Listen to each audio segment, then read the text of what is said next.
a wealth of experience. Please join me in welcoming Professor Katy Mason.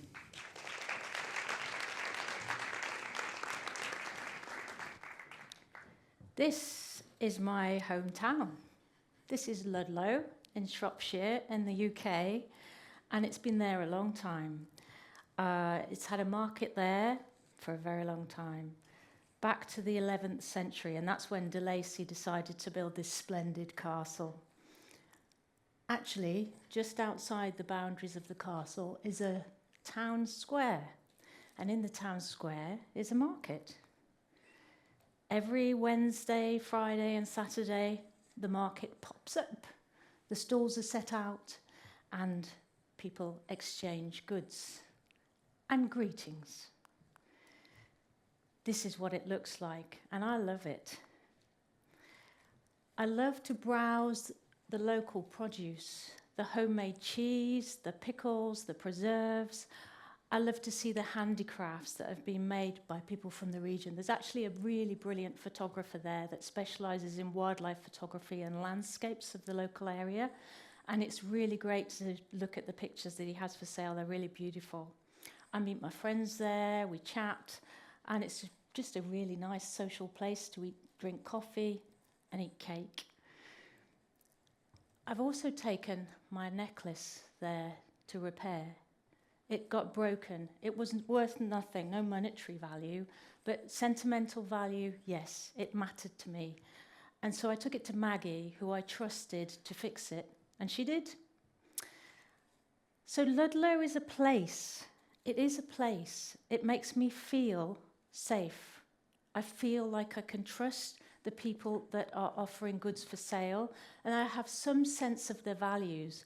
Many people attending Ludlow Market actually care about the environment, and they're chosen to produce handmade goods because they care about the produce and the craft that goes into them.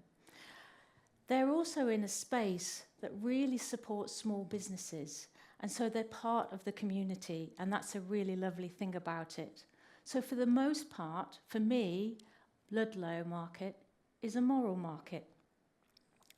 Now, markets are not just material mechanisms that allow us to exchange. The stalls are there, we take the money, we give over money, and we get the goods.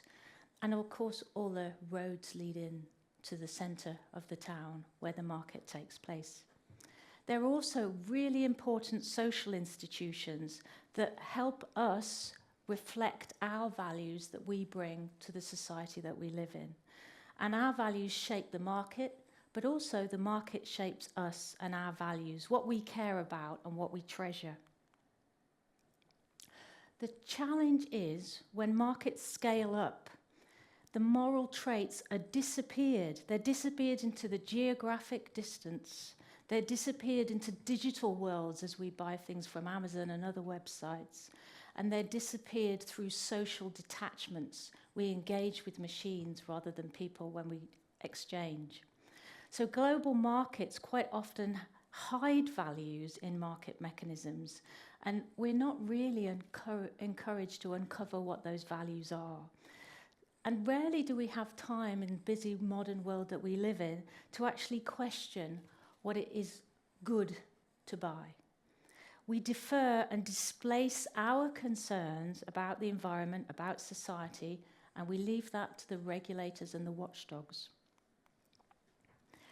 Yet, in the news, we quite often see stories where markets have actually caused detrimental effects on people and the planet. The commoditization of essential goods, the exploitation through labour markets, environmental degradation are just some of the examples where we can actually see that something is not morally right. It screams out for attention and it doesn't always get it. This is a story that was published in The Guardian in 2016 that actually describes the irreparable damage of mining, yet those resources go into the cars that we buy, the mobile phones that we buy, but we don't stop to think about the raw materials that have gone into those products or what they do to our planet and what they do to society when the market works in that sort of way. It's difficult to navigate the complexities of modern markets in our modern economy, and so it's really good for us to stand back and reevaluate how these markets actually operate. I really would urge you today to pick up the mantle, to really think about your consumption habits, but not just that, your vote and your voice to help us to return to a marketized society where the moralities are built into the material and social structures of markets. Moral markets actually integrate ethical considerations into that social material structure. And what they try and do then is hold good practices in flow so that we can access the goods that we need with minimal impact on the planet. The concept of moral markets is not actually new. It has a very long history. But in the 1960s, a political economist and activist, Edward Palmer Thompson, actually picked up this vocabulary and really brought it to the fore. Since then, it's been explored by sociologists, by human geographers, by market studies scholars, and their findings help us focus attention on what we need to rethink. They make us question, where should markets be situated? How should they be structured to organise so that everyone has access to the essential goods that they need? And how can we think about using resources better and more sustainably? Now, Thompson's outrage actually came from market failure and the injustice caused when the price of goods went up so high, particularly around food, that most people couldn't actually get access to this essential good. And that makes us think, why have we not paid more attention to the structure of markets to make sure that our moralities are built in? Perhaps this is because the idea of moral markets sort of became sanitized. We focused on economic value, and this is what the economy call the efficiency of the free market. If we take a pause for a moment, if we don't just think about economic value, but we also think about the social and environmental value and how they attach to the economic, then maybe we can organise ourselves differently. But markets just don't make themselves. It's a purposive effort. So this needs to be coordinated between policymakers, practitioners, and the best scientists and social scientists that we have.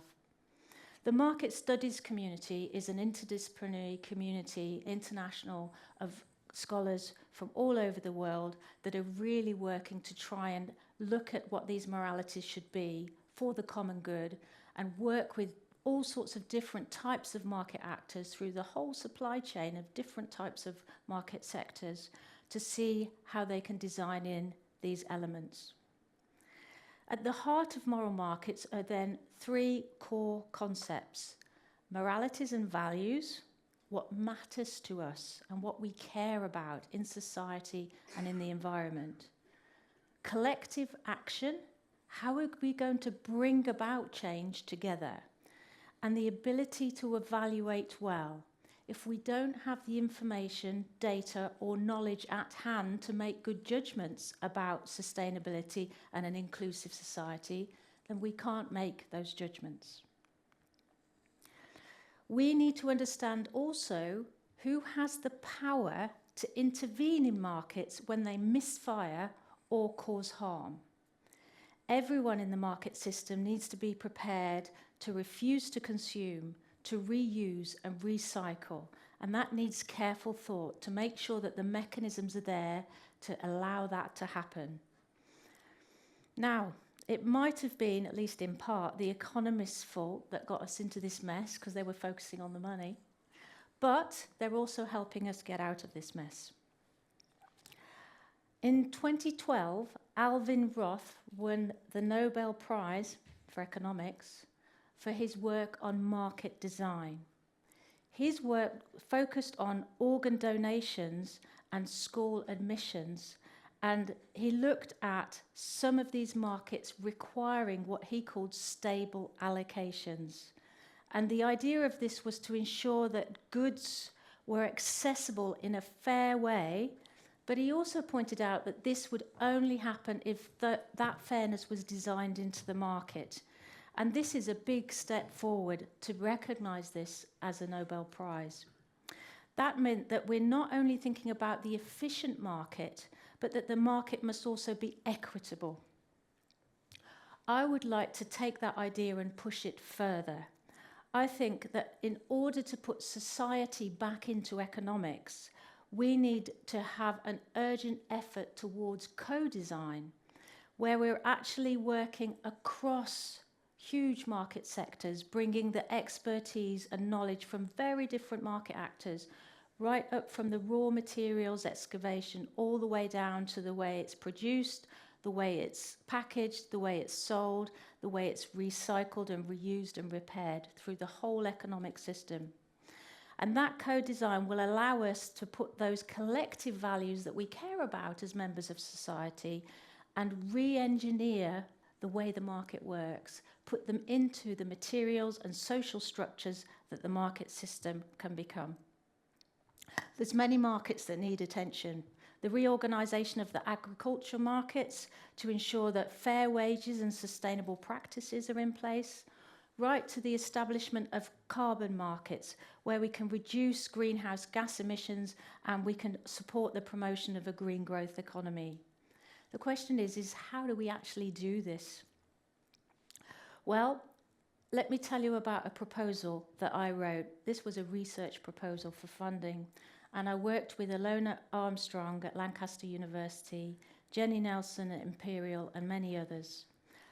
We work with practitioners and policymakers to produce a co-design and a development process for creating a moral market system for agrivoltaics in the UK.